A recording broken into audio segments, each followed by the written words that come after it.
હું મારા અગાઉ 4-5 વર્ષથી પેપર સોલ્યુશન્સમાં કહું જ છું કે જીપીએસસીની તૈયારી કરવી હોય તો યુપીએસસીને સમકક્ષ તૈયારી કરવી પડે, નહીંતર જીપીએસસી પણ પાસ થઈ શકાતી નથી. પહેલી વસ્તુ તો એનાલિસિસ જરાક આપી દઉં પેપરનું. પેપર અતિશય અઘરું હતું. 3 આંકડામાં કટ ઓફ આવે તો મને બહુ આશ્ચર્ય થશે. કરાવવાની પણ મજા આવશે. મેથ્સનું પણ પેપર સોલ્યુશન આપીશ તમને. વૈદિક મેથ્સની શોર્ટકટ્સ ઉપર એક ક્વેશ્ચન સોલ્વ કરાવીશ. ટાઈમ ન માગતા મારી પાસે, કારણ કે અમે ક્વોલિટી કામ કરવાવાળા લોકો છીએ, તો વહેલા મોડું આવે જરાક રાહ જોજો, પણ હશે બધા કરતાં ટોપના લેવલનું સોલ્યુશન. તમારા જે સ્કોરિંગ સબ્જેક્ટ્સ હતા ને આ પેપરમાં, બંધારણ, મેથ્સ, કરંટ અફેર્સ અને હિસ્ટ્રી. ઇકોનોમિક્સ હું કહીશ ઓકે બેલેન્સ્ડ હતું. અડધા પ્રશ્નો આરામથી થઈ શકે એવા હતા. એક પેપરમાં મને એક ફરિયાદ જે થઈ જીપીએસસીથી, જે ન થવી જોઈએ આટલી સિનિયર લેવલ બોડીથી. ડોનાલ્ડ ટ્રમ્પની ઘણી ઇફેક્ટ દેખાણી છે ઇકોનોમિક્સના પેપરમાં, અને તેનો ઉપયોગ ફક્ત સામાજિક ક્ષેત્રમાં થઈ શકે. અહીંયા ટ્રાન્સલેશનનો એરર છે. તમે આને ઇંગ્લિશમાં જોશો ને. નમસ્તે મિત્રો, તમારી જીપીએસસી ક્લાસ 1ની પ્રિલિમ્સ લેવાઈ ગઈ છે. બધાના સોલ્યુશનના ભરમાર આવી ગઈ હશે.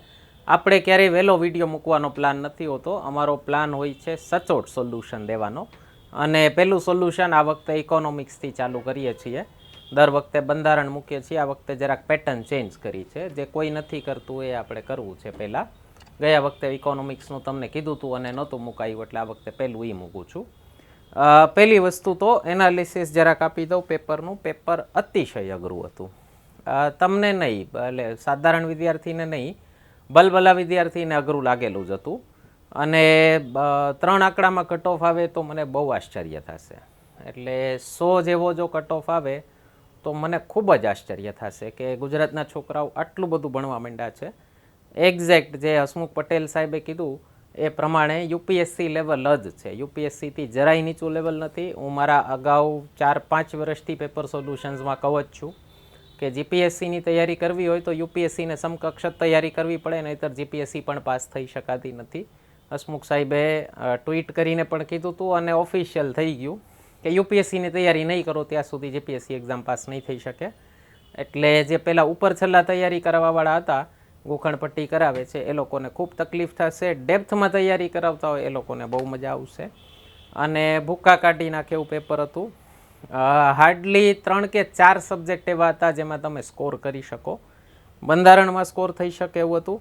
મેથ્સ જો બહુ સારી રીતે વૈદિક મેથ્સ ભણ્યા હો તો સ્કોર થઈ શકે એવું હતું. મેથ્સ ટફ હતું, પણ છતાંય બંધારણ અને મેથ્સ હું હજી કહીશ કે 2 જ સ્કોરિંગ સબ્જેક્ટ્સ બચ્યા છે તમારા માટે. ત્રીજો કરંટ અફેર્સ ખૂબ જ સ્કોરિંગ સબ્જેક્ટ છે. અને જે પહેલાં એક વેબસાઇટમાંથી જે સોલ્યુશન કરાવી, અને ગાંધીનગરમાં તો મેં સાંભળ્યું છે ક્લાસીસ ચાલુ કરતી હતા, એક જ વેબસાઇટના કરંટ અફેર્સ ગોખાવાના. સાહેબ એ ભૂલ હતી, એ કન્ટિન્યુ ન રહીએ તો એ બહુ સારું કર્યું. હસમુખ સાહેબે એ પ્રથા બંધ કરી દીધી કે કોઈક એક વેબસાઇટ ઉપરથી કોપી પેસ્ટ જે ક્વેશ્ચન પૂછાતા હતા. આપણે 2023ના પેપર સોલ્યુશનમાં તો અમારી રાડ નીકળી ગઈ હતી કે કોઈ એક પર્ટિક્યુલર વેબસાઇટ જેણે એસસીઓ વધારે કર્યું હોય, પોતાનું સર્ચ એન્જિન ઓપ્ટિમાઇઝેશન કરી અને રેન્ક ઉપર લાવી દીધો હોય, અને એ વેબસાઇટમાં જે ઓપ્શનમાં ભૂલ હોય એ ભૂલ સીધી જીપીએસસી જેવી બંધારણીય સંસ્થાના પેપરમાં ભૂલ. તો ખેર શું કહેવું મારે, આપણે બધાને ખબર જ છે. પણ બહુ મસ્ત પેપર કાઢ્યું છે. મને મજા આવી ગઈ સોલ્વ કરવાની, કરાવવાની પણ મજા આવશે. મેથ્સનું પણ પેપર સોલ્યુશન આપીશ તમને. વૈદિક મેથ્સની શોર્ટકટ્સ ઉપર એક ક્વેશ્ચન સોલ્વ કરાવીશ. ટાઈમ ન માગતા મારી પાસે, કારણ કે અમે ક્વોલિટી કામ કરવાવાળા લોકો છીએ, તો વહેલા મોડું આવે જરાક રાહ જોજો, પણ હશે બધા કરતાં ટોપના લેવલનું સોલ્યુશન. ઓકે. અને ઇકોનોમિક્સ બહુ અઘરું હતું. મીન્સ બહુ બેઝિક લેવલનું હતું. થોડું સ્કોર થઈ શકે એવું હતું. તમારા જે સ્કોરિંગ સબ્જેક્ટ્સ હતા ને આ પેપરમાં, બંધારણ, મેથ્સ, કરંટ અફેર્સ અને હિસ્ટ્રી. બાકી તો 4 સબ્જેક્ટમાં ભૂકા કાઢી નાખ્યા છે. સાયન્સ એન્ડ ટેકનોલોજી ભૂકા કાઢે એવું પૂછ્યું છે. એટલે જે જનરલ સાયન્સના પણ આમ મગજ હલાવી નાખે એવા પ્રશ્નો હતા. જોગ્રાફીના પણ ફેકલ્ટીઝને હેરાન કરી નાખે એવા પ્રશ્નો છે. એટલે જરાય મૂંઝાતા નહીં કે શું પૂછી નાખ્યું ને કેમ જવાબ આપવો. તમારા માટે અઘરું હોય તો બધા માટે અઘરું હોય. અઘરું પેપર હોય, કટ ઓફ નીચો જાય. 8 મહેરબાની કરીને ન મારવા. 8થી ક્યારેય તમારા નેટ માર્ક્સ વધતા નથી. ઇકોનોમિક્સ હું કહીશ ઓકે બેલેન્સ્ડ હતું. અડધા પ્રશ્નો આરામથી થઈ શકે એવા હતા, બાકીના અડધા જરાક મગજ ખપાવે એવા હતા. અને કલ્ચર એઝ યુઝ્યુઅલ આપણને ફૂદેડી ફેરવે જ છે. તો જોઈએ આપણે ઇકોનોમિક્સથી શરૂ કરીએ. એક પેપરમાં મને એક ફરિયાદ જે થઈ જીપીએસસીથી, જે ન થવી જોઈએ આટલી સિનિયર લેવલ બોડીથી, કદાચ મારે અવાજ ક્યાંય પહોંચતો હોય તો તમે પણ ક્યાંય પહોંચાડો, તો રિપીટેટિવ ક્વેશ્ચન્સ બહુ પૂછ્યા છે. બંધારણના પેપર સોલ્યુશનમાં પણ હું તમને બતાવીશ. મને એમ થાય 450 કલમનું, 450 કલમનું બંધારણ હોય તો એકની એક કલમમાંથી ફરીને કેમ ક્વેશ્ચન પૂછો છો? એમ તમારી પાસે ખૂબ વેરાયટી છે, 25 જ ક્વેશ્ચન પૂછવા છે. સેમ ઇકોનોમિક્સમાં કર્યું છે. સીઆરઆર તો સીઆરઆર ઉપર ઘણા બધા ક્વેશ્ચન પૂછી લીધા, 2-3, એમ મોનેટરી પોલિસી ઉપર 3-4 પૂછી લીધા છે. અને ટેરિફ તો ટેરિફ ઉપર પાછા ડોનાલ્ડ ટ્રમ્પની ઘણી ઇફેક્ટ દેખાણી છે ઇકોનોમિક્સના પેપરમાં. તો આ એક મને જરાક લાગ્યું કે થોડીક વેરાયટી વધુ કરી શકતા હતા એમ. તો આ પણ એક, જો આટલો સુધારો નેક્સ્ટ પેપરમાં કરી નાખે તો મજા આવી જાય એમ, સોને પે સુહાગા થઈ જાય. બરાબર. તો કન્ટિન્યુ કરીએ આપણે પેપર સોલ્યુશનથી. મારી પાસે એ સિરીઝનું પેપર છે જે અપલોડ થયું છે. એ મારા ભાઈને પણ કુદરતી રીતે એ સિરીઝ જ આવ્યું છે.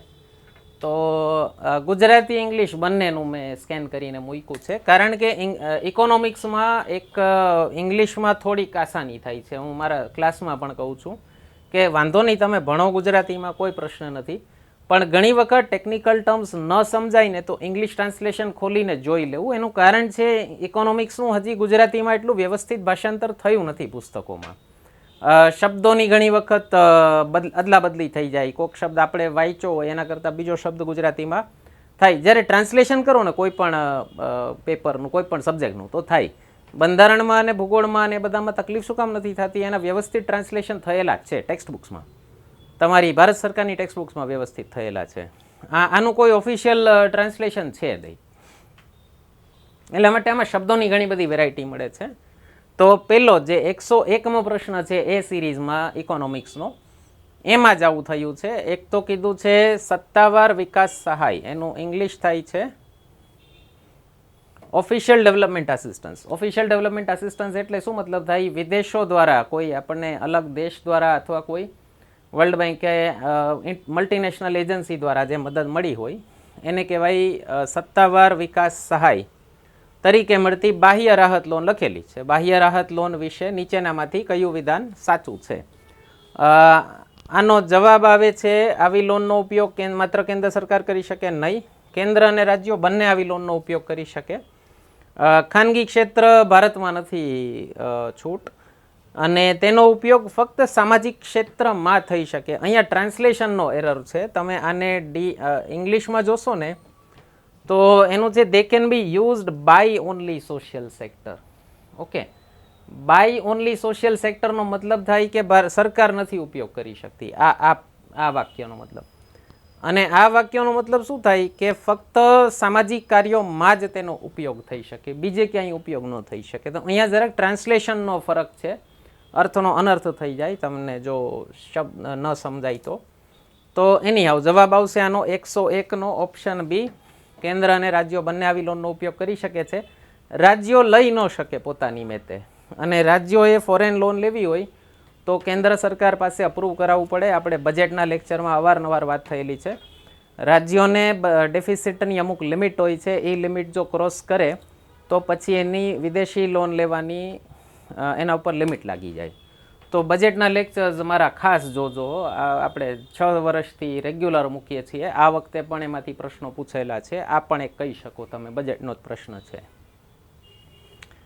ચાલો, એના પછી 102 સમતુલાની સ્થિતિમાં, ઇંગ્લિશમાં આપણે જેને કહીએ ઇક્વિલિબ્રિયમ, વસ્તુની માંગ અને પુરવઠો બંને પ્રમાણસર વધે છે. પ્રમાણસર એટલે ઇક્વલ વૈદે રાખે છે. નવી સમતુલાની કિંમત અને ઉત્પાદનના સંદર્ભમાં નીચેનામાંથી કઈ પરિણામ સૌથી વધુ સંભવિત છે? આપણે ઇકોનોમિક્સના ફર્સ્ટ લેક્ચરમાં જ આ વસ્તુ મૂકીએ છીએ. જલ્દી જ ઇકોનોમિક્સ લેક્ચર સિરીઝ શરૂ કરું છું. ઓનલાઈન કોર્સ આપણો રેકોર્ડ થઈ ગયો છે અને એડિટિંગ થતું જાય એમ હું બધા સબ્જેક્ટ્સના થોડા 2-3 લેક્ચર્સ તમને સેમ્પલ લેક્ચર્સ યુટ્યુબ ઉપર આપવાનો છું. ફર્સ્ટ લેક્ચરમાં જ આપણે આ વાત કરીએ છીએ. તો સમતુલાની કિંમત બદલાતી નથી, ઉત્પાદન ન થાય. કીધું જ છે નવી સમતુલાની કિંમતના સંદર્ભમાં શું થશે? સમતુલાની કિંમત અને ઉત્પાદન બંને વધશે. આ આવશે. આપણે એમાં વાત થાય છે કે ધીમે ધીમે ઇક્વિલિબ્રિયમ આગળ જ વધે. એમ આપણે હજી ડિટેલમાં વાત કરીએ છીએ કે ડેવલપ્ડ ઇકોનોમીમાં ઇક્વિલિબ્રિયમ આ દિશામાં વધે અને ડેવલપિંગ ઇકોનોમીમાં આ દિશામાં વધે. તો એમાં અત્યારે ડિટેલમાં નથી જતો, લેક્ચર આવે ત્યારે જરાક જોઈ લેજો. સમતુલાની કિંમત અને ઉત્પાદન બંને ઘટશે નહીં. માહિતી અપૂરતી હોવાથી કે નહીં, માહિતી પૂરતી જ છે. આપણને કીધું છે બંને પ્રમાણસર વધે છે. ઇંગ્લિશમાં બતાવું તમને તો proportional increase, both increase proportionately. Demand and supply of a commodity બે પ્રમાણસર વધે છે. તો both equilibrium price and output will increase, બંને ધીમે ધીમે વધે. એને જ આદર્શ સ્થિતિ કહેવાય. ઇકોનોમી બે બાજુ વધે છે. ઓકે, નેક્સ્ટ છે યોજના પંચમાં, આયોજન પંચમાં અંશકાલીન સભ્યો એટલે પાર્ટ ટાઈમ મેમ્બર્સ માટે કોઈ જોગવાઈ ન હતી. ના હતી આમાં પાર્ટ ટાઈમ, સોરી નથી, બધા ફૂલ ટાઈમ મેમ્બર્સ જ હતા. નીતિ આયોગમાં સંખ્યાબંધ અંશકાલીન સભ્યો છે, પાર્ટ ટાઈમ મેમ્બર્સ છે. યસ. આયોજન પંચે રાજ્યો માટે નીતિઓ ઘડી છે. યસ, આપણે નીતિ આયોગનું જે સ્ટડી કરાવીએ છીએ ક્લાસમાં એમાં કહીએ જ છીએ કે પ્લાનિંગ કમિશન ઉપરથી પ્લાન બનાવી અને રાજ્યોને થોપી દેતું હતું. અને નીતિ આયોગમાં એકચ્યુઅલી નીતિ આયોગ છે ને, આમાં કીધું છે નીતિ આયોગ પાસે રાજ્યો માટે નીતિઓ ઘડવાની સત્તા નથી. ઘડવાની આવવું જોઈએ, ગણવાની ન આવવું જોઈએ. આ પણ અહીંયા જરાક એક ભૂલ છે પ્રશ્નમાં, પણ એની આવ નીતિ આયોગ પાસે રાજ્યો માટે, નીતિ આયોગ એકચ્યુઅલી કાંઈ બનાવતું નથી. નીતિ આયોગ થિંક ટેન્ક છે, એ સરકારને સલાહ આપે છે અને બધું ફેસિલિટેટ કરે છે. બરાબર, તો ચારેય સાચા છે. જવાબ આવશે તમારો ઓપ્શન ડી. તમામ રાજ્યોમાં ગુજરાત બીજા ક્રમે સૌથી નીચો દેવ જેમ ગ્રોસ સ્ટેટ ડોમેસ્ટિક પ્રોડક્ટ ગુણોત્તર ધરાવે છે. ડેટ ટુ જીડીપી રેશિયો કહેવાય. તો ગુજરાતનું સેકન્ડ લોએસ્ટ છે એવું કહે છે. નીચું દેવું જીએસડીપી ગુણોત્તર ખરાબ નાણાકીય નહીં, સારી નાણાકીય સ્થિતિ દર્શાવે. આ પહેલો સાચો છે, બીજો ખોટો છે. જવાબ આવશે તમારો ઓપ્શન એ, ફક્ત એક.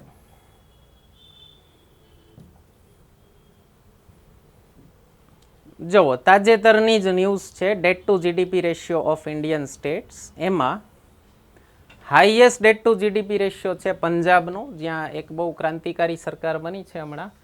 અને એ લોકો કહેતા હતા કે ફલાણું કરી દઈશું, ટીકાણું કરી દઈશું, કાંઈ સારું નથી થયું.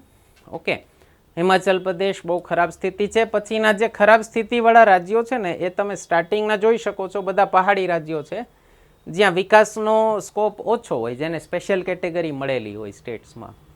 ઓકે, પશ્ચિમ બંગાળ વર્ષોથી આર્થિક દ્રષ્ટિએ બહુ ખરાબ પરફોર્મન્સ છે. અને ઉત્તર પ્રદેશ ઘણું સારું પરફોર્મન્સ થઈ ગયું. ઉત્તર પ્રદેશ છે ને બહુ ખરાબ સ્થિતિ રહેતી હતી, પણ ઘણી સારી પ્રગતિના પંથે છે. કદાચ એવું લાગે છે 5 વર્ષમાં બહુ સારી આર્થિક એની થઈ જશે. અને સારા કયા કહેવાય? 25%થી નીચેવાળા. 25% debt to GDP ratio means તમારું જે રાજ્યનું દેણું છે ને એ જીડીપીના 25% કરતાં ઓછું હોય તો બહુ સારી સ્થિતિ કહેવાય. તો એમાં આવે છે છત્તીસગઢ, ઉત્તરાખંડ, કર્ણાટક, આસામ, ગોવા, મહારાષ્ટ્ર. લોવેસ્ટ છે ઓડિશા અને એનાથી ઉપર છે ગુજરાત. દિલ્હી સ્ટેટ નથી એટલે એને તમે અલગ રાખી શકો. દિલ્હી પર ડેફિસિટમાં આવી ગયું છે, સરપ્લસમાં રહેતું હતું. આ ડેફિસિટનો આંકડો છે. ગુજરાતની ડેફિસિટ તમે જોઈ શકો છો બહુ ઓછી છે, 1.9. લાર્જ સ્ટેટમાં 1.9% ડેફિસિટ એટલે બહુ સારું કહેવાય. બરાબર, તો આ તો નીચું દેવું જીડીપી ગુણોત્તર બહુ સારી નાણાકીય સ્થિતિ દર્શાવે, ખરાબ ન દર્શાવે. જવાબ આવશે તમારો એ, ફક્ત એક. નીચેનામાંથી કયું વિસ્તરણકારી રાજકોષીય નીતિને શ્રેષ્ઠ રીતે વ્યાખ્યાય? વિસ્તરણકારી એટલે ઇંગ્લિશમાં થાય એનું એક્સપાન્શનરી ફિસ્કલ પોલિસી. ફિસ્કલ પોલિસી એટલે સરકાર દ્વારા ઉઠાવવામાં આવતા પગલાઓ જે આપણે ઇન્ફ્લેશન અને મંદીને લગતા હોય છે. તો એમાં કયું બરાબર છે, કયું એને વ્યાખ્યાયિત કરે છે? પ્રત્યક્ષ અને પરોક્ષ કર દરોમાં ઘટાડો, જાહેર ખર્ચમાં વધારો. યસ, આ જ થાય. એક્સપાન્શનરી ફિસ્કલ પોલિસી ક્યારે જ હોય? જ્યારે મંદી હોય, ત્યારે સરકારનો ગોલ હોય કે અર્થતંત્ર વિકસે, એમાં ગોલ હોય. તો પૈસો ફરતો બંધ થઈ ગયો હોય, આપણે ક્લાસરૂમમાં પણ વાત થાય છે કે પૈસો ફરતો બંધ થઈ ગયો હોય તો સરકારે પૈસા કાઢવા પડે. સરકાર પૈસા કાઢે કઈ રીતે? જાહેર ખર્ચમાં વધારો કરે તો, પબ્લિક એક્સપેન્ડિચર વધે તો. અને લોકો ખર્ચમાં વધારો કઈ રીતે કરશે? જે આ બજેટમાં થયું. આ પણ કરંટનો જ ક્વેશ્ચન છે. ગયા બજેટમાં શું થયું? 12 લાખ સુધીની ઇન્કમ ટેક્સ ફ્રી કરી દીધી. તો ટેક્સ ફ્રી કરો તો લોકો પાસે પૈસા વધે, તો લોકો એટલું ખર્ચ વધુ કરી શકે, તો મીન્સ મંદી તમારી વહેલી જાય. તો પ્રત્યક્ષ પરોક્ષ કર દરોમાં ઘટાડો અને જાહેર ખર્ચમાં વધારો, આ જ આવે. નેક્સ્ટ કીધું છે પ્રત્યક્ષ પરોક્ષ કર દરોમાં ઘટાડો, જાહેર ખર્ચમાં ઘટાડો. નહીં, એનાથી નહીં થાય. કર દરોમાં ટેક્સ રેટ્સમાં વધારો, જાહેર ખર્ચમાં ઘટાડો એ તો પહેલામાં થાય, ઇન્ફ્લેશનમાં. મોંઘવારી હોય ત્યારે આ કરવું પડે. અને પ્રત્યક્ષ પરોક્ષ કર દરમાં વધારો અને જાહેર ખર્ચમાં વધારો નહીં, એ પણ નહીં. તો જવાબ આવશે તમારો ઓપ્શન એ. ઇંગ્લિશમાં એક વખત જોઈ લ્યો, મજા આવશે. Decrease in direct indirect tax rates and increase in public expenditure. બરાબર. તો આ મંદી માટેનું પગલું હોય. ઓકે, એના પછી 106મો ક્વેશ્ચન, 1956ની ઔદ્યોગિક નીતિના ઠરાવને લગતા નીચેના વિધાનો ધ્યાને લો. આ નીતિ પીસી મહાલનોબિસ મોડલ પર આધારિત છે. યસ. પછાત પ્રદેશોમાં નાના અને મધ્યમ ઉદ્યોગો સ્થાપવા પર ભાર મૂકવામાં આવ્યો હતો. યસ. આ નીતિમાં ઉદ્યોગોને 3 કેટેગરીમાં વર્ગીકૃત કરવામાં આવ્યા હતા. કેટેગરી એ, બી, સી. એમાં ફક્ત સરકાર કામ કરશે, બીમાં પ્રાઇવેટ સેક્ટર કામ કરશે પણ સરકારનું કંટ્રોલ રહેશે, અને સીમાં ફક્ત પ્રાઇવેટ સેક્ટરના ભરોસે છોડી દીધું. તો આ જો વાંચ્યું હોય તો ખ્યાલ હોય, આમાં કોઈ બીજો ડેપ્થવાળો ઊંડાણવાળો પ્રશ્ન નથી. આનો જવાબ આવશે ડી, ઓપ્શન ડી. 1, 2 અને 3 ત્રણેય સાચા છે. ઓકે, જો આયાત ચુકવણી નિકાસ કમાણી કરતાં વધુ હોય તો ચોખ્ખી નિકાસ હકારાત્મક હોય છે, અને બીજું ચોખ્ખી નિકાસ ક્યારેય શૂન્ય ન થઈ શકે. એક વખત ઇંગ્લિશમાં જોઈ લે, તમને વધુ આઈડિયા આવશે. Net exports are positive if import payments are more than export earning. સાહેબ, ઇમ્પોર્ટ વધુ હોય એક્સપોર્ટ કરતાં તો નેટ એક્સપોર્ટ પોઝિટિવ ન થાય, નેટ એક્સપોર્ટ નેગેટિવ થાય. સિમ્પલ છે. પેલું મેં કીધું ને કે ઘણા બધા પ્રશ્નો રિપીટેટિવ છે, એક આ ધ્યાનમાં દેજો. Balance of payment, balance of trade, એ બધાને લગતા ઘણા બધા પ્રશ્નો છે, અને મોનેટરી ફિસ્કલ પોલિસીને લગતા ઘણા બધા પ્રશ્નો છે. બીજું છે net exports can never be zero. થિયોરેટિકલી zero હોઈ શકે, પ્રેક્ટિકલી ન હોય. તો બે ખોટા છે. જવાબ આવશે તમારો ઓપ્શન ડી, નાઈધર 1 નોર 2. બરાબર. નેટ એક્સપોર્ટ ઝીરો મીન્સ જેટલા એક્સપોર્ટ છે એટલા જ ઇમ્પોર્ટ છે. ડોનાલ્ડ ટ્રમ્પને ટાર્ગેટ કરીને ક્વેશ્ચન લીધો છે. ડોનાલ્ડ ટ્રમ્પ ઇફેક્ટ ખૂબ દેખાણી છે આ પેપરમાં. હા, તો આનો જવાબ આવશે ડી, નાઈધર 1 નોર 2. ઓકે, એના પછી છે 108. ભારતમાં પ્રથમ સેઝ નીતિ 2000માં જાહેર કરવામાં આવી હતી. યસ, આ બરાબર છે. સેઝનો ઉદ્દેશ્ય ભારતમાં વિદેશી રોકાણ વધારવાનો અને નિકાસ માટે આંતરરાષ્ટ્રીય સ્પર્ધાત્મક વાતાવરણ પૂરું પાડવાનું. યસ, આ પણ સેઝ એટલે સ્પેશિયલ ઇકોનોમિક ઝોન, જેમાંથી એક કોઈ સેઝ હોય તો એમાંથી એક્સપોર્ટ કરાતું હોય તો એમાં ટેક્સની બધી ખૂબ છૂટછાટ હોય. 5 વર્ષ સુધી ટેક્સ ફ્રી આપેલા, પછી એને એક્સટેન્ડ કરીને ઘણું બધું વધ્યું હતું. તો એના માટે જ હતો આ ઉદ્દેશ્ય, કે વિદેશી રોકાણ આવે અને આપણા તમારા એક્સપોર્ટર પણ ત્યાં જઈ અને ફૂલ એક્સપોર્ટ કરી શકે. સેસ અધિનિયમ 2010માં પસાર કરવામાં આવ્યો. આ ખોટું છે. સેસનો કાયદો 2005માં પસાર થયો છે.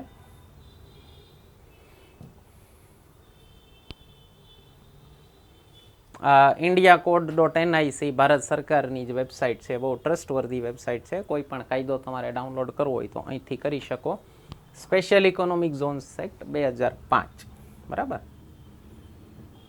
તો આનો જવાબ આવશે તમારો 1 અને 2 સાચા છે. ઓપ્શન એ, ફક્ત 1 અને 2. ઓકે, નેક્સ્ટ ફરીથી નાણાકીય નીતિ, મોનેટરી પોલિસી આવી ગયું. આરબીઆઈના તટસ્થ નાણાકીય નીતિના વલણ વિશે નીચેના વિધાનો ધ્યાને લો. તમે ન્યૂઝ જો રેગ્યુલર જોતા હો, કરંટ અફેર્સ વાંચતા હો તો વાંચતા હશો. મોનેટરી પોલિસીમાં આરબીઆઈ પોતાનો સ્ટાન્સ ચેન્જ કર્યો, ન્યુટ્રલ કર્યો, એકોમોડેટિવ કર્યો. એ શું છે જરાક સમજાવું છું. તટસ્થ વલણ સૂચવે છે કે આરબીઆઈ કાં તો રેપો રેટમાં ઘટાડો કરી શકે અથવા વધારો કરી શકે. ન્યુટ્રલ પોલિસી રેટ ક્યારે લાવે આરબીઆઈ? જ્યારે મંદી પણ દેખાતી હોય અને ઘરમાં બહારથી મંદી આવતી દેખાતી હોય, જેમ કે અત્યારે છે ડોનાલ્ડ ટ્રમ્પના કારણે મંદી આવતી દેખાય છે, અને ઘરમાં તમને મોંઘવારી દેખાતી હોય, તો બે બાજુ સ્ટાન્સ તમારે ક્લિયર રાખવો પડે કે જો મોંઘવારી આવે તો રેપો રેટ વધારીએ અને મંદી આવે તો રેપો રેટ ઘટાડીએ. તો એને કહેવાય ન્યુટ્રલ સ્ટાન્સ. આ વલણ સામાન્ય રીતે ત્યારે અપનાવવામાં આવે છે જ્યારે ફુગાવો અને વૃદ્ધિ બંને પર નીતિ અગ્રતા સમાન હોય. એટલે કે નીતિ અગ્રતા મીન્સ જ્યારે policy priority is equal on both inflation and growth, બંને બાજુ જવું પડી શકે તમારે, તો ત્યારે ન્યુટ્રલ સ્ટાન્સ લે આરબીઆઈ. કરંટનો જ ક્વેશ્ચન છે. આ બંને સ્ટેટમેન્ટ સાચા છે. જવાબ આવશે તમારો સી, બોથ 1 and 2.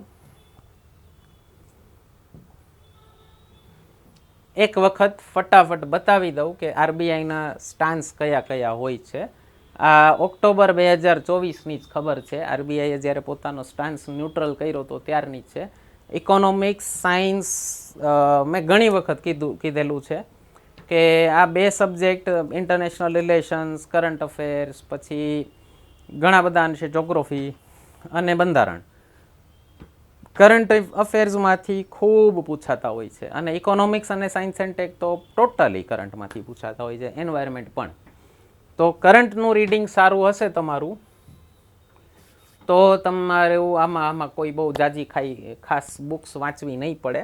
અને ન્યૂઝપેપરનું એટલે બતાવું છું કરંટમાંથી જ હતું. તમે કરંટનું રીડિંગ વધારો, તમારા લગભગ તમારું 50% પેપર એમાંથી જ સોલ્વ થઈ જશે. આરબીઆઈનો ન્યુટ્રલ સ્ટાન્સ મેં તમને કહી દીધો એ જ છે. એક બીજો સ્ટાન્સ હોય છે વિડ્રોવલ ઓફ એકોમોડેશન. એકોમોડેશન એટલે જ્યારે આરબીઆઈને એમ લાગે કે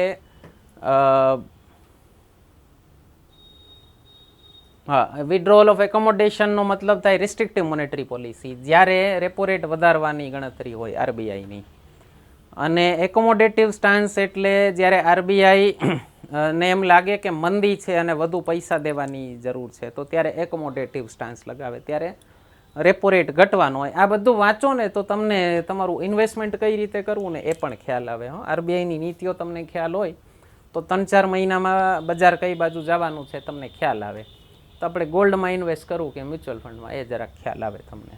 ઇકોનોમિક્સ ભણવાનો, જીપીએસસી યુપીએસસી તૈયારી કરવાનો સૌથી પહેલો ફાયદો, તમારું પર્સનલ ફાઇનાન્સ તમે સ્ટ્રોંગ કરી શકો. બીજો કહેવાય હોકી સ્ટાન્સ. હોક એટલે બાજ નજરે જોતી હોય આરબીઆઈ. હોકી સ્ટાન્સ ક્યારે આવે? જ્યારે આરબીઆઈને લાગે કે મોંઘવારી આવે છે, તો બહુ બાજ નજરે જોતી હોય મોંઘવારીને, તો રેપો રેટ વધવાનો હોય. તો હોમ લોન કે એવું કંઈ લેવાના હો તો હોકી સ્ટાન્સ આવે જ્યારે આરબીઆઈનો, ત્યારે જરાક અટકી જવું, જો અવોઇડ થાય એમ હોય તો. ફરજિયાત હોય તો પછી કરી નાખવાનું. કેલિબ્રેટેડ ટાઇટનિંગનો મતલબ થાય ટાઇટન કરવું છે પણ કેલિબ્રેટેડ અપ્રોચ એટલે પેલું વિડીયો ગેમમાં તમે કરતા હો ને, રેસની કે રમતા હો, બહુ સાવધાનીથી ટાઇટન કરવાનું. મીન્સ રેપો રેટ વધશે પણ ધીમે ધીમે વધશે, કા 2 મહિના 4 મહિના પછી વધશે. તો આ બધા સ્ટાન્સીસ જો તમને ખ્યાલ હોય તો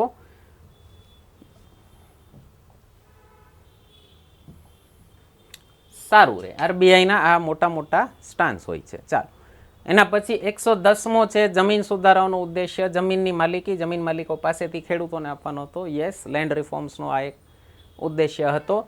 જમીન સુધારાઓના પરિણામે રોકડિયા પાકોની ખેતીમાં ઘટાડો થયો નહીં, ઉલટું થયું છે, રોકડિયા પાકોની ખેતીમાં વધારો થયો છે. તો આનો જવાબ આવશે first one only, option A, ફક્ત એક સાચું છે. એના પછી છે લેણ દેણ તુલા. અગેન બેલેન્સ ઓફ પેમેન્ટ્સ, જે મેં તમને કીધું કે રિપીટેટિવ પ્રશ્નો આવ્યા છે.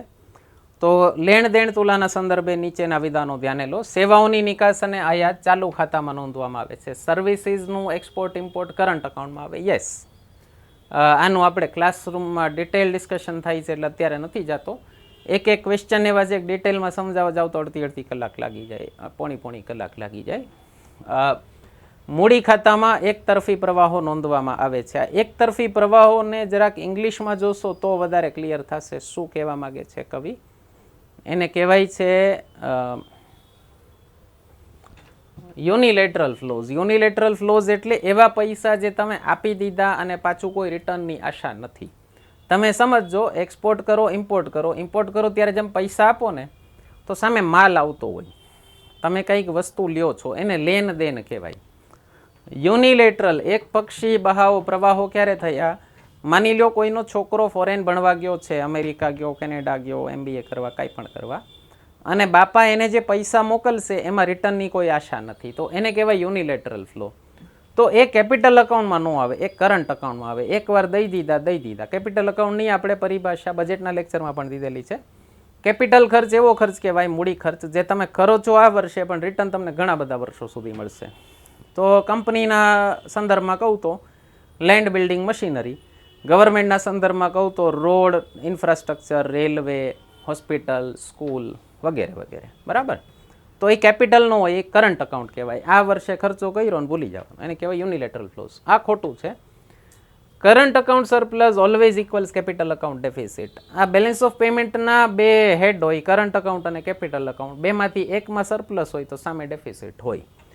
તો આ સાચું છે, આ સાચું છે, આ ખોટું છે. સેકન્ડ ખોટું છે. જવાબ આવશે તમારો 1 and 3 ઓનલી. એક વખત ગુજરાતીમાં બતાવી દઉં.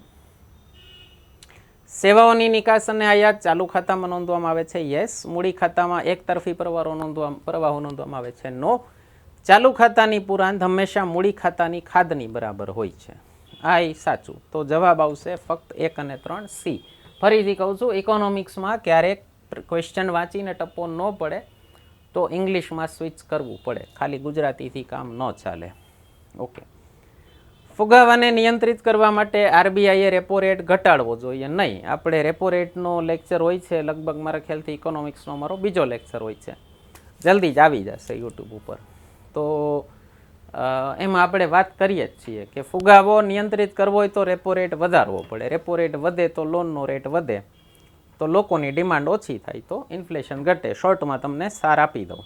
મંદીને પહોંચવી વળવા માટે સરકારે પોતાનો ખર્ચ વધારવો જોઈએ. યસ, હમણાં જ વાત થઈ, મેં કીધું ને, રિપીટેટિવ પ્રશ્નો બહુ પૂછ્યા છે. મંદી હોય તો સરકારે ખર્ચ, હમણાં બાદ જાહેર ખર્ચની વાત આવી હતી, પાછું સરકારનો ખર્ચ આવ્યો. એકનો એક રિપીટ બહુ કર્યું છે. જીપીએસસી જેવા બોડી આગળ અમને આશા ન હોય, છતાંય એક કામ બહુ સારું કર્યું છે. હું જે 2 વર્ષથી કહેતો હતો કે ભાઈ કોઈક પ્રોફેસર આગળ પેપર કઢાવો, વેબસાઇટ આગળથી કોપી પેસ્ટ નહીં કરાવો, એ મને દેખાય છે આમાં કે પ્રોપર કોઈક પ્રોફેસર પાસે કઢાવેલું છે. અને મને મેસેજ પણ આવ્યા કે સર પેપર સોલ્યુશન જલ્દી મૂકો, કારણ કે આ વખતે ગૂગલ સર્ચ કરી અને જવાબ નથી મળતા. તો સાહેબ ટીચરનું કામ યાં જ આવે, તો નહીંતર તો ટીચરોની જરૂર ન પડે ને. અને ટીચર કહું છું, હા, ગોખાણિયાવાળા નથી કહેતો હું. મંદીને પહોંચી વળવા માટે સરકારે પોતાનો ખર્ચ વધારવો જ જોઈએ, યસ. તો આમાં આવશે ઓપ્શન સેકન્ડ સાચું છે, ફક્ત 2. ઓપ્શન બી આવશે, ફર્સ્ટ ખોટું છે. 1991થી ભારતમાં લેણદેણની તુલના એકંદરે અસંતુલન માટે નીચેનામાંથી કયું પરિબળ જવાબદાર નથી? વિવિધ કારણોસર વસ્તુઓ અને સેવાઓની આયાતમાં વધારો, યસ. આપણે જ્યારે લિબરલાઇઝેશન આવ્યું તો ઇમ્પોર્ટ વધ્યું. તો પહેલાં એક સમય હતો જ્યારે લોકો ઇમ્પોર્ટેડ માલ વાપરતા, આમ જરાક આમ ગર્વથી ફૂલાઈને કહેતા ઇમ્પોર્ટેડ છે. હવે તમે એવું નહીં સાંભળતા હો. એનું કારણ છે ત્યારે ઇમ્પોર્ટ ડ્યુટી 125% જેવી રહેતી હતી. આજે અત્યારે ડોનાલ્ડ ટ્રમ્પનું બધું ચાલે છે, એ બધું ત્યારે હતું ભારતમાં. તો એના કારણોથી ઇમ્પોર્ટ વધ્યું છે આપણું. મૂડી પ્રવાહમાં અવરોધો. નેક્સ્ટ છે સ્થાનિક ચલણનું. જો તમને કદાચ આમાં ડાઉટ હોય ને, મને એક મેસેજ આવ્યો હતો, સર આનો રોલ છે કે નહીં, ડાઉટ પડે છે. કંઈ વાંધો નહીં, મૂકી દો એને. સી અને ડી છે ને, બે ઓપોઝિટ છે, બે એક સાથે સાચા ન હોઈ શકે. સ્થાનિક ચલણનું અવમૂલ્યન, ખાસ કરીને જ્યારે આયાત ચૂકવણી નિકાસ કમાણી કરતાં વધુ હોય. સ્થાનિક ચલણનું મૂલ્યવર્ધન, ખાસ કરીને જ્યારે આયાત ચૂકવણી નિકાસ કમાણી કરતાં વધુ હોય. જો ઇમ્પોર્ટ વધુ હોય એક્સપોર્ટ કરતાં, તો બે વસ્તુ ન થઈ શકે. ઇંગ્લિશ એક વખત સમજાવી દઉં, ઇંગ્લિશ સમજાવી દઉં તમને, જરાક સ્પષ્ટ થાય શું છે. Depreciation of domestic currency. Domestic currency એટલે તમારી ઘરની કરન્સી, મીન્સ રૂપી સમજી લો. અને બીજું કે છે એપ્રિસિએશન ઓફ ડોમેસ્ટિક કરન્સી. કઈ સ્થિતિમાં સમજજો. Import is more than export. બેમાં સેમ જ કીધું છે, import is more than export. Simple સમજજો.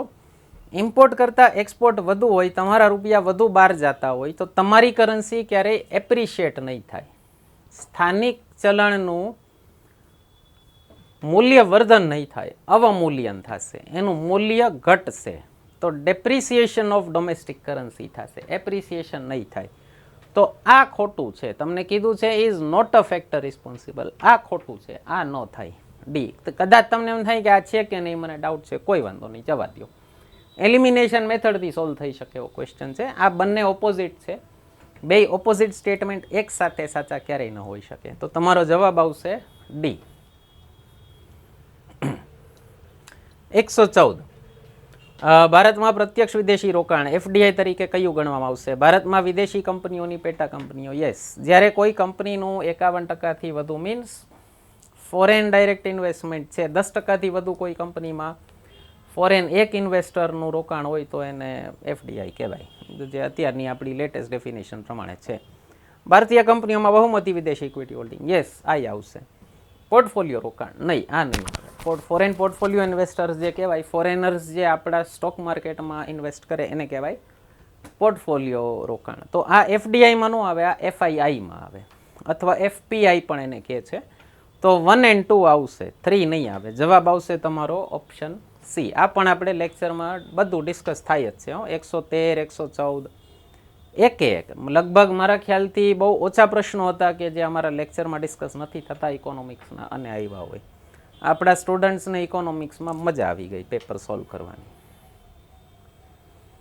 બરાબર. Foreign direct investment subsidiary of foreign company આવે, yes. Majority foreign equity holding in Indian company, yes આવે. પોર્ટફોલિયો ઇન્વેસ્ટમેન્ટ ન આવે. 115 રેપો રેટ અને રિવર્સ રેપો રેટ નીચેનામાંથી કયું વિધાન ખોટું છે? રેપો રેટ અને રિવર્સ રેપો રેટ એ શાખ નિયંત્રણના પરિણાત્મક સાધનો છે. આના માટે મારે ઇંગ્લિશ જોવું પડ્યું હતું. શાખ નિયંત્રણ એટલે quantitative instruments of credit control. Repo આપણે વાત થઈ છે રેપો રેટવાળા લેક્ચરમાં કે ઇન્ફ્લેશન કંટ્રોલ માટે અથવા ક્રેડિટ કંટ્રોલ માટે, ક્રેડિટ ક્રિએશન માટે આરબીઆઈના બે પગલાઓ હોય, ગુણાત્મક અને સંખ્યાત્મક, ક્વોલિટેટિવ અને ક્વોન્ટિટેટિવ. તો ક્વોન્ટિટેટિવમાં આ બધું આવે, repo rate, reverse repo rate, CRR, SLR. તો repo rate, reverse repo rate quantitative instrument છે, yes. Increase in cash reserve ratio will lead to a decrease in credit creation, yes. Cash reserve ratio વધે તો bank પોતાના પૈસા RBI પાસે વધુ જમા રાખવા પડે, તો બેંકની લેન્ડિંગ કેપેસિટી, ધિરાણ ક્ષમતા ઘટી જાય તો ક્રેડિટ ક્રિએશનમાં ઘટાડો થાય, યસ, થઈ શકે.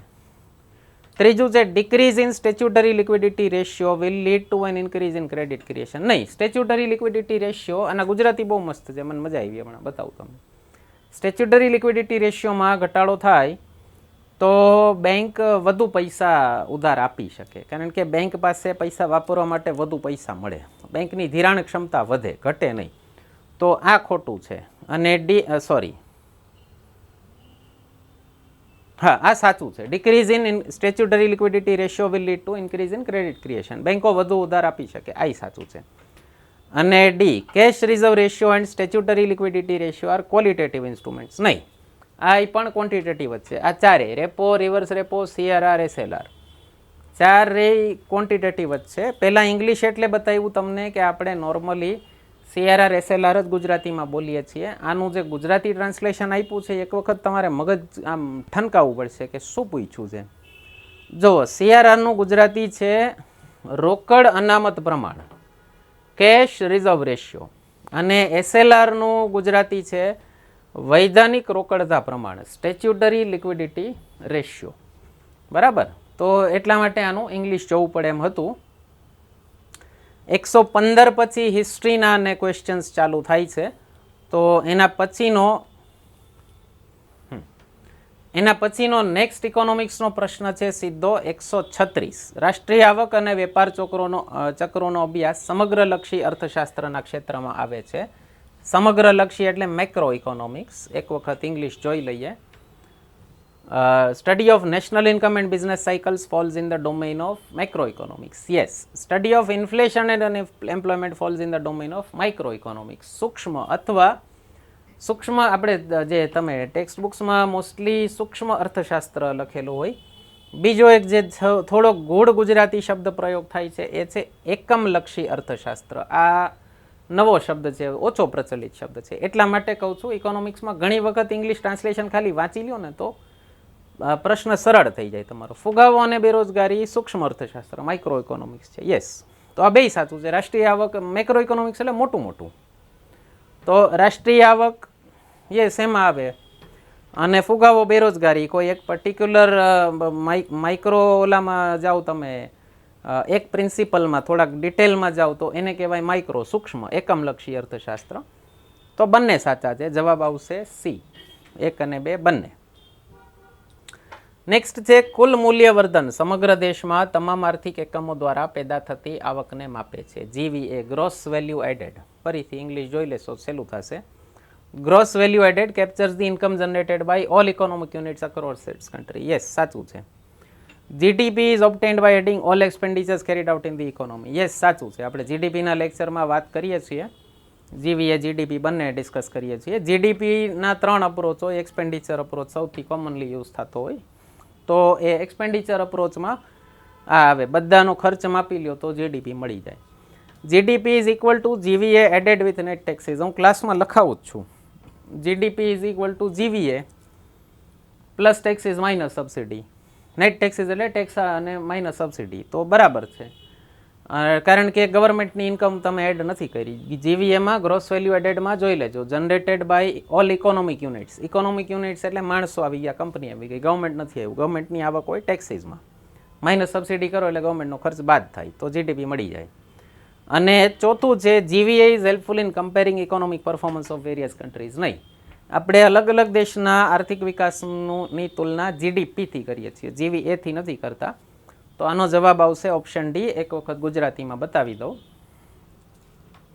જીવીએ સમગ્ર દેશમાં તમામ આર્થિક એકમો દ્વારા પેદા થતી આવકને માપે છે. યસ. અર્થતંત્રમાં કરવામાં આવતા તમામ ખર્ચને ઉમેરીને કુલ આંતરિક પેદાશ જીડીપી મેળવવામાં આવે છે. યસ. જીડીપી ચોખ્ખા કર સાથે ઉમેરવામાં આવેલા જીવીએ બરાબર છે. યસ. અને આ પણ અગેન બંનેના ગુજરાતી ટ્રાન્સલેશન એવા અદ્ભુત કર્યા છે કે ફટાક કરતી બત્તી ન થાય, સોલ્વ કરવામાં સારો એવો ટાઈમ વયો જાય. જીવીએ વિવિધ દેશોના આર્થિક પ્રદર્શનની તુલના કરવામાં મદદરૂપ થાય છે. નો. જવાબ આવશે ડી. આપણને પૂછ્યું છે નીચેનામાંથી કયું વિધાન ખોટું છે. ચાલો, એના પછી છે 138 સિક્યોરિટીઝ ટ્રાન્ઝેક્શન ટેક્સના સંદર્ભમાં નીચેના વિધાનો ધ્યાનમાં લો. એસટીટી એ સ્થાનિક સ્ટોક એક્સચેન્જ ઉપર કરવામાં આવતા વ્યવહારો પર લાદવામાં આવતો કર છે. યસ. જે લોકો રોકાણ કરતા હશે એને ખ્યાલ હશે. આ પણ ગયા વર્ષના બજેટમાંથી કરંટનો ક્વેશ્ચન પૂછાયેલો છે. આપણે ગયા વર્ષે ઇલેક્શન થયું એટલે જુલાઈમાં ફૂલ લેન્થ બજેટ આવ્યું હતું, એનો પણ બજેટનો લેક્ચર આપણે મૂકેલો અને વાત કરેલી કે એસટીટીના દરમાં વધારો થયો છે. તો જે અમુક દર લાખના ટ્રાન્ઝેક્શન ઉપર જે ટેક્સ હતો એમાં ઠીકઠાક એવો વધારો થયો હતો. તો આ એના રિલેટેડ આ પણ કરંટનો જ પ્રશ્ન છે અને બજેટનો પ્રશ્ન છે. બજેટના લગભગ 3 કે 4 પ્રશ્નો એક જ પેપરમાં પૂછ્યા હતા. એટલા માટે કહું છું બજેટનું લેક્ચર ન જોયો બધા જોઈ લેવા. હજી નેક્સ્ટ ડીવાયએસઓની એક્ઝામ આવે છે સપ્ટેમ્બરમાં, એના માટે પણ બજેટનું લેક્ચર જોઈ લેજો, કામ આવી શકે. અને 1-1.25 કલાક કાઢવાથી જો એક ક્વેશ્ચન એડ થતો હોય ને તો બોનસ કહેવાય સાહેબ. એસટીટી પરોક્ષ કર છે નહીં, પ્રત્યક્ષ કર છે, ડાયરેક્ટ ટેક્સ છે. તમે જે ટ્રાન્ઝેક્શન કરો છો તમારે ડાયરેક્ટ જ ચૂકવવો પડે છે. અને એસટીટી ભારત સરકાર માટે સ્ટોક એક્સચેન્જ દ્વારા એકત્રિત કરવામાં આવે છે. યસ, આ સાચું છે. પહેલું અને ત્રીજું સાચું છે, બીજું ખોટું છે. જવાબ આવશે તમારો ઓપ્શન બી, ફક્ત 1 અને 3. તાજેતરમાં આરબીઆઈએ રોકડ અનામત પ્રમાણ સીઆરઆરમાં ઘટાડો કર્યો. મેં કીધું ને રિપીટેટિવ પ્રશ્નો બહુ પૂછ્યા છે. સીઆરઆરનો પાછો ક્વેશ્ચન આવી ગયો. આ પ્રકારનું પગલું બેંકોને નીચેનામાંથી કયા કારણના લીધે લોનના વ્યાજ દરોમાં ઘટાડો કરવા પ્રેરિત કરે છે? સીઆરઆરમાં ઘટાડો થાય તો લોનના વ્યાજ દરમાં ઘટાડો કઈ રીતે થાય? આપણે વાત થઈ ગઈ હમણાં જ કે સીઆરઆરમાં ઘટાડો થાય ને તો બેંકે આરબીઆઈ પાસે જે રિઝર્વ પૈસા રાખવા પડતા હતા એ ઘટી જાય, એટલે બેંકની ધિરાણ ક્ષમતા વધે, બેંક પાસે એક્સ્ટ્રા પૈસા વધે તો બેંક ઇઝીલી લોન આપી શકે. વધુ પૈસા હોય તો સસ્તા રેટે લોન આપે. તો ફર્સ્ટ છે આરબીઆઈ અનામત પ્રમાણો નિયંત્રિત કરે છે માટે નહીં. આરબીઆઈના જે રેટ્સ હોય ને સજેસ્ટિવ રેટ્સ હોય, આરબીઆઈ દંડો મારીને બેંકને ન કહી શકે ઘટાડી નાખો. બેંકોએ કોઈ પણ વધારાના ખર્ચ વિના વધારાના ભંડોળ મળે છે. યસ, હમણાં જેમ મેં વાત કરી, ઓપ્શન બી તમારો સાચો જવાબ છે. બેંકોની કામગીરીનો ખર્ચ ઘટાડે નહીં, એવો કોઈ પ્રત્યક્ષ સંબંધ નથી. ડી, સીઆરઆરનો સીધો સંબંધ રેપો રેટ સાથે છે. સીઆરઆરમાં ઘટાડો રેપો રેટ અથવા ધિરાણના વ્યાજદરમાં પણ ઘટાડો કરશે નહીં, એવો કોઈ ડાયરેક્ટ સંબંધ નથી. તો જવાબ આવશે બી, ઓપ્શન બી. એક વખત ઇંગ્લિશ જોઈ લો. RBI controls the reserve ratios. No. Banks get additional funds without additional cost. Yes. It decreases banks cost of operation. No. It is directly related to repo rate. કોઈ સીધો સંબંધ નથી. 140 નીચેનામાંથી કયું સીમાંત ખર્ચને શ્રેષ્ઠ રીતે વ્યાખ્યાયિત કરે છે? સીમાંત ખર્ચ એટલે ઇંગ્લિશ થાય એનું માર્જિનલ કોસ્ટ. ઓકે, આ માર્જિનલ કોસ્ટની ડેફિનિશન જ પૂછી છે, કોઈ મગજ લગાવવાનું નથી. ખબર હોય તો જવાબ આપી શકો. સીમાંત ખર્ચ એ ઉત્પાદનના વધારાના એકમના કારણે કુલ ખર્ચમાં ફેરફાર છે. મીન્સ માર્જિનલ કોસ્ટ શું હોય? ફેક્ટરી એક ચાલતી હોય, કંપની ચાલતી હોય, એનો અમુક બેઝિક કોસ્ટ તો કવર થતા જ હોય.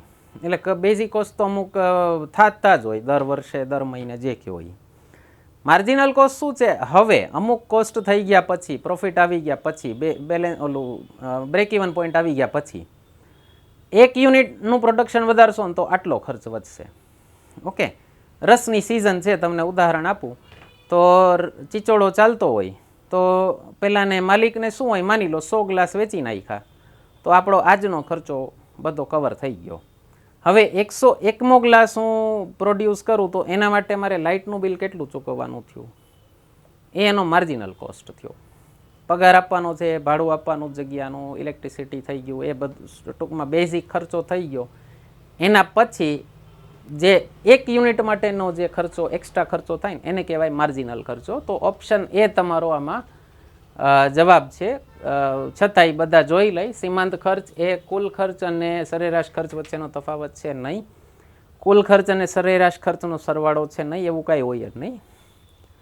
એ સરેરાશ અસ્થિર અને સરેરાશ સ્થિર ખર્ચનો સરવાળો નહીં. નીચેનામાંથી કયું ઇજારાયુક્ત હરીફાઈનું લક્ષણ નથી? અગેન એક વખત ઇંગ્લિશ જોઈ લો. Which of the following is not a feature of monopolistic competition? Monopolistic competition કેવા પદાર્થોમાં હોય? જેમ કે રેસ્ટ્રો, જેમાં પ્રોડક્ટ છે ને એ આમ સેમ છે પણ આમ એકબીજાના પર્યાય નથી. બરાબર, તમને ફલાણી રેસ્ટોરન્ટનું બિરયાની ભાવે છે તો બીજાની રેસ્ટોરન્ટની બિરયાની એને એક્ઝેક્ટ રિપ્લેસ નહીં કરે. ઓકે, એટલે તમને કોઈ વસ્તુનો ટેસ્ટ પણ પસંદ હોઈ શકે છે અથવા એ વસ્તુ પસંદ હોઈ શકે. કોઈ એમ હોય કે ભાઈ ગમે એની બિરયાની મળે એટલે હાલશે, તો ડિપેન્ડ્સ. કપડાં કહી શકો, તમને ફલાણી કંપનીના કપડાં ગમતા હોય તો બીજી કંપનીનું કપડું એને એક્ઝેક્ટ રિપ્લેસ નહીં કરી શકે. ઓકે, માઇનર ચેન્જીસ હોય તો એને કહેવાય મોનોપોલિસ્ટિક કોમ્પિટિશન. તો શું છે? Presence of large number of buyers and sellers. Yes, હોય ને, રેસ્ટોરન્ટમાં હોય, કપડામાં હોય. Free entry and exit of firms. Yes, હોય. ત્રીજું છે strong interdependence among firms in matters of price and output decision. No, એવું ન હોય. બધી પેઢીઓ નક્કી કરીને એકબીજાને પૂછીને નક્કી ન કરતી હોય પ્રાઇસ, પોતપોતાની રીતે જ પ્રાઇસ નક્કી કરતી હોય. ચોથું છે presence of selling cost due to product differentiation. Selling cost શું હોય? એડવર્ટિઝમેન્ટ ઉપર ખર્ચો કરો ને એને સેલિંગ કોસ્ટ કહેવાય, વેચાણ ખર્ચ. તમે ડિસ્કાઉન્ટ આપો, ફ્રી સેમ્પલ આપો. માની લો સાબુ છે તો પતંજલિ ટૂથબ્રશ લ્યો, એની સાથે પતંજલિ સાબુ ફ્રી મળે તો એ વેચાણ ખર્ચ થયો સાબુ ઉપરનો. ઓકે, તો એને કહેવાય સેલિંગ કોસ્ટ. તો એ તો બધાએ કરવી જ પડે. અગેન આ ઓલું જે FMCG કહેવાય એમાં પણ આ તમારું મોનોપોલિસ્ટિક કોમ્પિટિશન, ઇજારાયુક્ત હરીફાઈનું લક્ષણ થઈ ગયું. તો જવાબ શું આવશે? મોટી સંખ્યામાં ખરીદદારો, વેચાણકર્તાઓની હાજરી, યસ. પેઢીઓની મુક્ત અવરજવર, યસ. અને ડી, ઉત્પાદન ભિન્નતાને કારણે વેચાણ ખર્ચની હાજરી, યસ. નહીં ક્યું આવે? ખોટું ક્યું છે? ભાવ અને ઉત્પાદન નિર્ણયની બાબતમાં પેઢીઓ વચ્ચે તીવ્ર પરસ્પર નિર્ભરતા. નહીં, એવું ન હોય. પોતપોતાની રીતે ભાવ નક્કી કરી શકે. તો આશા કરીએ છીએ તમને પસંદ આવે છે લેક્ચર સિરીઝ. કોઈ ક્વેશ્ચન હોય કમેન્ટ સેક્શનમાં પૂછી લેજો.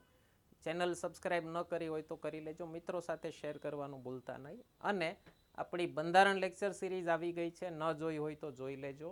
વૈદિક મેથ્સની લેક્ચર સિરીઝ મારા ફાધરની યુટ્યુબ ઉપર પડી છે, એ પણ જોઈ લેજો. બંનેના કોર્સીસ એપ્લિકેશન ઉપર આવી ગયા છે. ફક્ત આ 2 સબ્જેક્ટના કોર્સીસ પરચેસ કરી લેશો તો પણ તમારી આવનારી એક્ઝામ ક્લિયર કરવામાં 40% જેવી મદદ મળી જશે તમને. જીપીએસસી ક્લાસ 1ની પ્રિલિમ્સ કયો, STIની પ્રિલિમ્સ કયો કે પછી PSI કોન્સ્ટેબલ કયો, તો બધી એક્ઝામમાં તમને ખૂબ કામ લાગશે. તો ન કર્યા હોય તો કોર્સીસ પરચેસ કરી લેજો, ખૂબ ફાયદો થશે તમને. કન્ટિન્યુ કરીએ છીએ આજના લેક્ચરથી. નીચેનામાંથી કયા પગલાએ ભારતમાં નાણાકીય નીતિને રાજકોષીય નીતિથી સ્વતંત્ર બનાવી? આ ક્વેશ્ચન મને ફૂલ ડાઉટફુલ લાગે છે, પૂરેપૂરો. કાયદેથી રદ થવો જોઈએ. મારે ખૂબ સર્ચ કરવું પડ્યું આ માટે અને આવું મને કોઈ એક પગલું મળ્યું નથી. એના પ્રશ્નમાં જ છે, જો 1969 અને 80ના બેન્કોનું રાષ્ટ્રીયકરણ. તો આના માટે એક આપણે આન્સર કીની રાહ જોવી પડશે. મને ફૂલ ડાઉટ છે આ ક્વેશ્ચનમાં.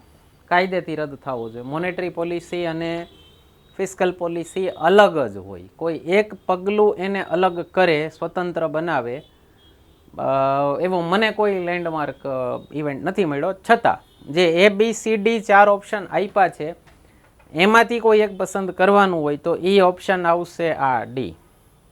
જો 4 ઓપ્શન જોઈ લી. 69-80માં બેન્કોનું રાષ્ટ્રીયકરણ, 91-92માં બેન્કોનું ખાનગીકરણ, 94માં RBI દ્વારા રાજકોષીય ખાધના સ્વચાલિત ધિરાણની પ્રથાને સમાપ્ત કરવી, અને ચોથું છે નાણાકીય નીતિ સમિતિની સ્થાપના અને 2016માં ફુગાવા લક્ષ્યાંક ફ્રેમવર્કને અપનાવવું. આ તમે કહી શકો કે પહેલી વખત RBIને કોઈ કાયદા દ્વારા એક ઓટોનોમી મળી ગઈ, સ્વાયત્તતા મળી ગઈ કે તમારે હવે ફક્ત ઇન્ફ્લેશન કંટ્રોલનું જ કામ કરવાનું છે. ફિસ્કલ પોલિસી સરકાર જોશે, તમારે એની ચિંતા નથી. તો તમે ખાલી મોનેટરી પોલિસી નાણાકીય નીતિ ઉપર જ ધ્યાન દો તો આવું મને એક રફલી આવો એક જવાબ મળ્યો. ઓપ્શન ડી આનો જવાબ હશે મોસ્ટલી, પણ આ પ્રશ્ન મને ડાઉટફુલ લાગે છે. કાયદેથી રદ થવો જોઈએ. તમારો જવાબ ખોટો પડે તમ તારે અપીલ કરજો, બરાબર. આવા પ્રશ્નો ન પૂછાય, એમ છોકરાઓ બિચારા ગોટે ચડી જાય. હાવ ટેરિફ, ફરીથી આપણા અમેરિકાના લોકલાડીલા નેતા. ટેરિફના સંદર્ભમાં ડ્યુટી વ્યુત્ક્રમ, ડ્યુટી ઇન્વર્ઝન શું છે? ડ્યુટી ઇન્વર્ઝન એટલે પહેલું ઓપ્શન છે આઉટપુટ કરતાં ઇનપુટ પર ઉચ્ચ કસ્ટમ ડ્યુટી. સિમ્પલ ડ્યુટી ઇન્વર્ઝનની ડેફિનેશન કહી દઉં. ડેફિનેશન પૂછી છે, બહુ પોપ્યુલર એક્ઝામ્પલ છે બધી બુક્સમાં ને આ જ એક્ઝામ્પલ હોય છે. માની લો તમે રબર ઉપર ઇમ્પોર્ટ ડ્યુટી 20% લગાવો અને રબર ટાયર ઉપર 10% લગાવો, તો સીધી વાત છે કોઈ રબર ઇમ્પોર્ટ કરીને ભારતમાં ટાયર બનાવે તો એનું ટાયર મોંઘું વેચાય. એના કરતાં ઇમ્પોર્ટેડ ટાયર તમે મિશેલિન યોકોહામાં ડાયરેક્ટ લઈ લો 10% ડ્યુટી ભરીને, તો તમને વેચવું સસ્તું પડે. તો એનાથી તમારી લોકલ પ્રોડક્શન યુનિટને નુકસાન જાય. તો એને કહેવાય ડ્યુટી ઇન્વર્ઝન, કે તમે ડ્યુટી એવી રીતે લગાવી છે કે તમારા પ્રોડ્યુસરને જ તમે નુકસાન કરો છો. એટલે એને ડ્યુટી વ્યુત્ક્રમ કહે. ડ્યુટીનો ક્રમ શું હોય? ઇમ્પોર્ટ ડ્યુટીનો ટેરિફનો ક્રમ શું હોય? તમારા લોકલ પ્રોડ્યુસરને એનાથી ફાયદો થવો જોઈએ, આનાથી લોકલ પ્રોડ્યુસરને નુકસાન થાય છે, એટલે વ્યુત્ક્રમ, ઉલટો ક્રમ કીધો છે. તો આનો જવાબ આવશે એ. આઉટપુટ કરતાં ઇનપુટ ઉપર ઉચ્ચ custom duty means raw material ઉપર કસ્ટમ ડ્યુટી વધારે હોય, ફાઇનલ પ્રોડક્ટ ઉપર કસ્ટમ ડ્યુટી ઓછી હોય. બીજું છે ઇનપુટ કરતાં આઉટપુટ પર ઉચ્ચ કસ્ટમ ડ્યુટી નહીં, એ તો નોર્મલ ડ્યુટી થઈ ગઈ. મૈત્રીપૂર્ણ દેશોમાંથી આયાત ઉપર ઉચ્ચ કસ્ટમ ડ્યુટી નહીં, મૈત્રીપૂર્ણ દેશોમાંથી આયાત પર ઓછી કસ્ટમ નહીં, એવું કાંઈ નથી. જવાબ આવે આ તો બે દૂધ કાકડી છે, અમથા અમથા મૂયકા છે. ઓકે. કોર ઇન્ફ્લેશનમાં ખાદ્ય પદાર્થો અને ઈંધણના ભાવનો સમાવેશ થાય છે? નથી થતો. હેડલાઇન ઇન્ફ્લેશનમાં ખોરાક અને ઈંધણના ભાવને બાકાત રખાય છે. આમાં આવે, આમાં સામેલ થતું હોય ફૂડ અને ફ્યુલ પ્રાઇસીસ હેડલાઇન ઇન્ફ્લેશનમાં. કોર ઇન્ફ્લેશનમાં ન આવતું હોય. આપણે ફર્સ્ટ લેક્ચર જ જે ઇન્ફ્લેશનવાળું હોય છે એમાં આપણે આની ડિસ્કશન કરીએ છીએ બહુ ડિટેલમાં. તો જવાબ આવશે બંને ખોટા છે. ઓપ્શન ડી, બંનેમાંથી એક પણ નહીં. નીચેના વિધાનો ધ્યાને લો. વિશ્વની કુલ વસ્તીના 17.7% ભારતમાં રહે છે. યસ. 1966માં કુટુંબ નિયોજનને પ્રોત્સાહન આપવા માટે એક અલગ વિભાગની સ્થાપના કરવામાં આવી હતી. યસ. રાષ્ટ્રીય વસ્તી નીતિ 2000નો લાંબા ગાળાનો ઉદ્દેશ્ય 2070 સુધીમાં વસ્તીને સ્થિર કરવાનો છે? નો. આમાં લક્ષ્ય હતો 2045નો. 70 વર્ષનો એટલો મોટો લાંબો વધારે રાખ્યો પણ ન હોય, ખાલી કોમન સેન્સ લગાવો તો પણ નીકળી જશે.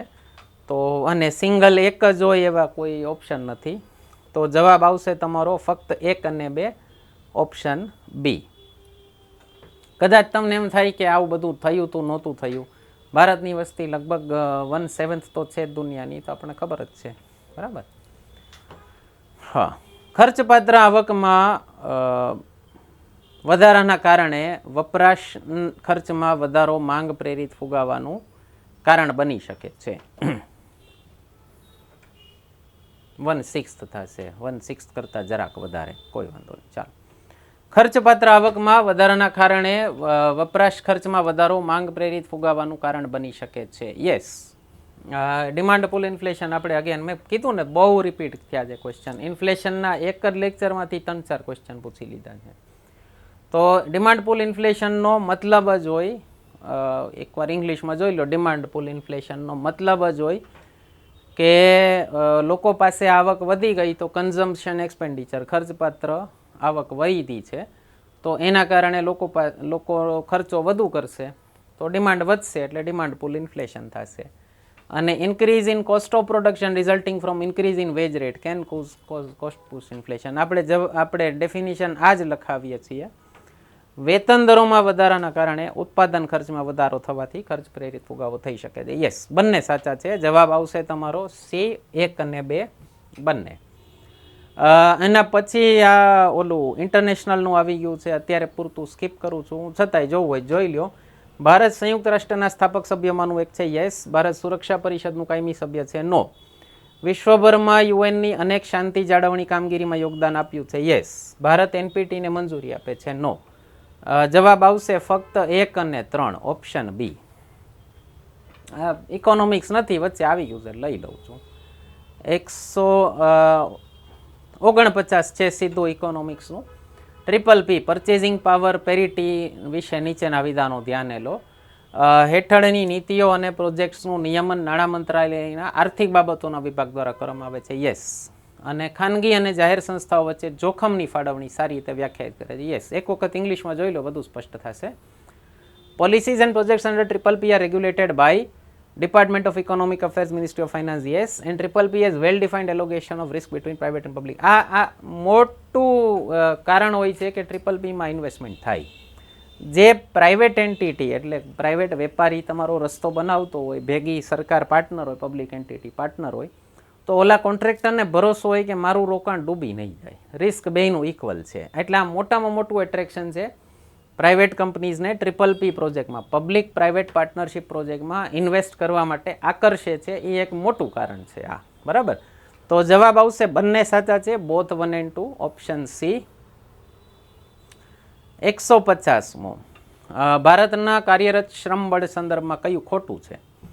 પ્રાથમિક ક્ષેત્રમાં કાર્યરત શ્રમબળનું સૌથી મોટું પ્રમાણ છે. યસ. પ્રાથમિક ક્ષેત્ર એટલે ખેતી. ખેતીમાં આજની તારીખે લગભગ 50% જેવી વસ્તી ખેતીમાં છે ભારતની. તો સૌથી વધુ આપણું શ્રમબળ, આપણું લેબર ફોર્સ સૌથી વધુ ખેતીમાં છે. યસ.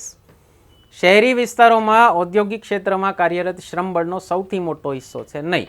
ખેતી પછી લાર્જેસ્ટ એમ્પ્લોયમેન્ટ આપે છે સર્વિસીસ, 30% જેવું, અને સેવા ક્ષેત્ર. તો શહેરી ક્ષેત્રોમાં જ સેવા ક્ષેત્ર વધારે હોય, તો એમાં વધારે આવે સર્વિસીસ સેક્ટર. જવાબ આવશે તમારો બી. સી કીધું છે ગ્રામીણ વિસ્તારમાં કાર્યરત શ્રમબળ મુખ્યત્વે પ્રાથમિક ક્ષેત્રમાં રોકાય. યસ. ગ્રામીણ વિસ્તારોમાં વધારે પડતા લોકો ખેતી કરતા હોય છે. યસ. આયોજનની શરૂઆતથી પ્રાથમિક ક્ષેત્રમાં કાર્યરત શ્રમબળની ટકાવારીમાં ઘટાડો થયો. યસ. 1950માં 51માં જ્યારે પ્લાનિંગ કમિશન શરૂ થયું તો ત્યારથી અત્યારનું તમે એગ્રીકલ્ચરનું પોપ્યુલેશન શેર જોશો તો ઘણો ઘટી ગયો છે. તો એ સી ડી ત્રણેય સાચા છે, બી એક જ વાક્ય ખોટું છે. એટલે જવાબ આવશે તમારો ઓપ્શન બી. ઇંગ્લિશમાં એક વખત જોઈ લો. 150 શું કીધું છે? Primary sector is the largest proportion of workforce employed. Yes. In urban areas industrial sector is the largest chunk of workforce. No, service sector આવે. In rural areas workforce is primarily engaged in primary sector એટલે agriculture. Yes. અને since the beginning of planning percentage of workforce employed in private sector has decrease. Yes, આવે જ છે, બરાબર છે. 151થી આપણે current અફેર્સના પ્રશ્નો ચાલુ થાય છે, છતાંય 2-3 ઇકોનોમી જેવા લાગ્યા તો લઈ લઉં છું. કયા ગામની નીતિ આયોગના ગ્રોથ હબ પ્રોગ્રામમાં ગુજરાતના કયા ગ્રામની પસંદગી થઈ છે? તો એનો જવાબ આવે સુરત. એ મિનિમમ સપોર્ટ પ્રાઇસમાં ટેકાના ભાવમાં કેનો સમાવેશ થાય છે? આ ચારેય થાય છે. જુવાર, મકાઈ, કપાસ, શેરડી ચારેય થાય છે લઘુત્તમ ટેકાના ભાવમાં. અને 153 ફરીથી બજેટવાળો છે. આમ કરંટનો પ્રશ્ન કહી શકો, પણ આમ ઇકોનોમિક્સનો છે, ચર્ચા થાય છે તો લઈ લઉં છું. નાણામંત્રી નિર્મલા સીતારામન દ્વારા રજૂ કરવામાં આવેલ બજેટમાં વીમાના ક્ષેત્રમાં સીધા વિદેશી રોકાણની એફડીઆઈની મર્યાદા કેટલાથી વધારીને કેટલી કરવામાં આવી? 74થી વધારીને 100% કરવામાં આવી. તો મિત્રો, ઇકોનોમિક્સનું પેપર સોલ્યુશન હતું. કેવું લાગ્યું કમેન્ટ સેક્શનમાં જાણ કરજો. આપણી એક બંધારણ લેક્ચર સિરીઝ યુટ્યુબ પર પડી છે, ન જોઈ હોય જોઈ લેજો. અમારા વિદ્યાર્થીઓ બંધારણના પ્રશ્નો બહુ આરામથી સોલ્વ કરેલા છે. એનો ઓનલાઈન કોર્સ પણ આવી ગયો છે. નો પરચેઝ કર્યો કરી લેજો. આવનારી એક્ઝામ્સમાં ખૂબ કામ લાગશે. સેલ્ફ સ્ટડીથી હું માનું છું એક્ઝામ પાસ થઈ શકે, પણ અમે કામ સહેલું કરી દઈશું તમારું. કન્સેપ્ટ ક્લેરિટીથી ભણાવીએ છીએ, ગોખણપટ્ટી નથી કરાવતા. બધું એક એક વસ્તુ, એક એક સિસ્ટમ તમને ટેકનિકાલિટી ખોલીને સમજાવીએ છીએ. એવી જ રીતે વૈદિક ગણિતનો લેક્ચર સિરીઝનો કોર્સ ન જોયો હોય જોઈ લેજો. એક પીએસઆઈનું પેપર સોલ્યુશન મૂક્યું છે મેં, ખાલી એકાદું જોજો, તમને ખ્યાલ આવશે કે વૈદિક ગણિતથી કેલ્ક્યુલેશન સ્પીડ કેટલી ફાસ્ટ થઈ શકે. અને મેથ્સનું તમારું આ જીપીએસસી ક્લાસ 1નું મેથ્સનું પેપર સોલ્યુશન હું મૂકવાનો છું. વૈદિક ગણિતથી કેટલી ફાસ્ટ કેલ્ક્યુલેશન સ્પીડ થઈ શકે એનો એક તમને જરા કમસતો આઈડિયા આવશે. તો ન જોયો હોય એના પણ લેક્ચર્સ જોઈ લેજો. કોર્સ પરચેસ કરવો હોય કરી લેજો. આપણા એપ્લિકેશન ઉપર અત્યારે 3 કોર્સીસ આવી ગયા છે, બંધારણનો, વૈદિક મેથ્સનો અને ભૂગોળનો. અને ત્રણેયના કોર્સ ખૂબ સસ્તી ફીઝમાં અત્યારે આપીએ છીએ આપણે. બંધારણનો 601, મેથ્સ રિઝનિંગ 1201 અને ભૂગોળ સાયન્સ એન્ડ ટેક 601. અને યુપીઆઈ ડાયરેક્ટ પેમેન્ટ અમને કરી દેશો તો આટલું ડિસ્કાઉન્ટ કરી દેશું. આ નંબર ઉપર વોટ્સએપ કરજો, તમને એપ્લિકેશનની લિંક આપી દઈશું. રઘુશાલાબાઈ જેજે ટ્યુટોરિયલ્સ એપ્લિકેશનનું નામ છે, પ્લે સ્ટોરમાં પણ મળી જશે. અને યુપીઆઈની લિંક પણ આપી દઈશું. ડિસ્કાઉન્ટ જોતો હોય તો અમને આ વોટ્સએપ નંબર ઉપર મેસેજ કરજો. લેક્ચર કેવો લાગ્યો કમેન્ટ સેક્શનમાં જાણ કરજો. કોઈ પ્રશ્ન હોય કમેન્ટ્સમાં પૂછી શકો છો. લાઇક, શેર અને સબસ્ક્રાઈબ કરવાનું ભૂલતા નહીં. ધન્યવાદ.